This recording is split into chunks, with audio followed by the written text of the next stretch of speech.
Ayun mga boss, napakita ko lang sa inyo yung ibabaw nung 156, yung receiver tank ng 156 ano, ito. So medyo marami siyang nakakabit na hose dito. Ngayon, ang gagawin nyo rito, mamarkingan nyo kung hindi nyo kabisado. Yan. May iba-ibang size naman yan. Basta tandaan nyo lang. Ito kasi nililinis to, meron tong drain dito sa, may strainer to, ito yung orifice nya, no? Yan.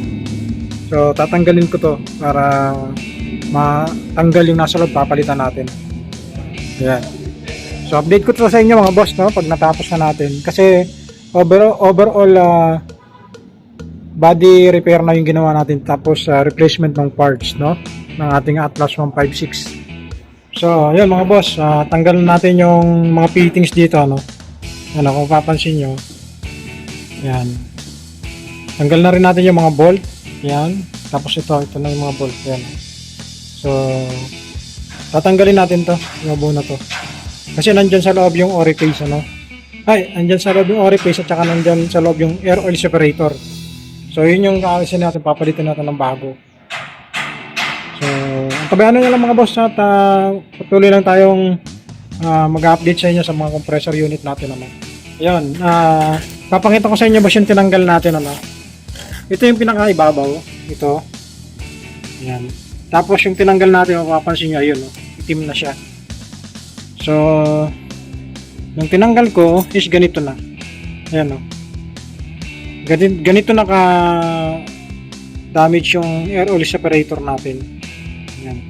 Tapos mapapansin nyo, may langis na yan dun sa loob. Ayan, o. May langis na siya. Tapos basang-basa na. So susunod nyan, susunog to. Yun ang masisira, magkakaroon ng problema yung compressor natin dahil dito. So mas maganda talaga na may maintenance natin yung unit, na papalitan natin ng ganyan. Next na susunod natin yung ibang unit, i-check natin yung mga ganito. Kasi pangpalit na rin yung iba. Although na nagpalit tayo nung matagal na, ngayon kasi magpapalit na naman tayo ng mga panibago. Malamang ganito na rin ang itsura ng mga yun. Tapos ito yung bago nyan. Ito. Ayan. So ito yung bago. So ganito yung itsura kapag brand new. Ano po? So original parts pa rin po ng Atlas to. Ayan. Genuine parts, ayan, no, may nakalagay. So ito po ay air oil separator ng Atlas Capco SATS 156, ano.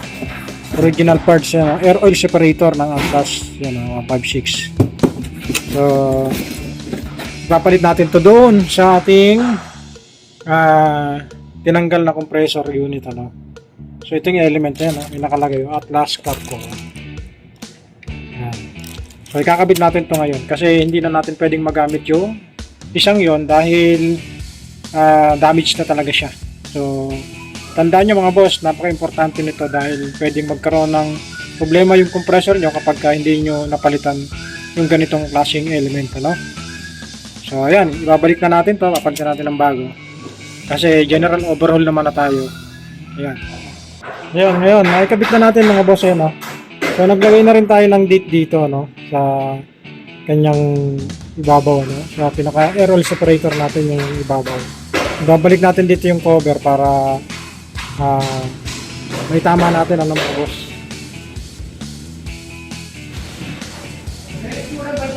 So, ayan yung itsura niya, no? Ayan. So, tatakpan na natin to kasi naikabit na natin yung bagong air oil separator. So, tandaan nyo lang na dapat alam nyo yung pagbabaklas at yung proper procedure nitong compressor element na to, no? Yan. Syempre, hindi naman po biro yung presyo yan. Dahil original genuine parts po ng Atlas Capco yun. So, ngayon, kakabit na natin yung sa ibabaw.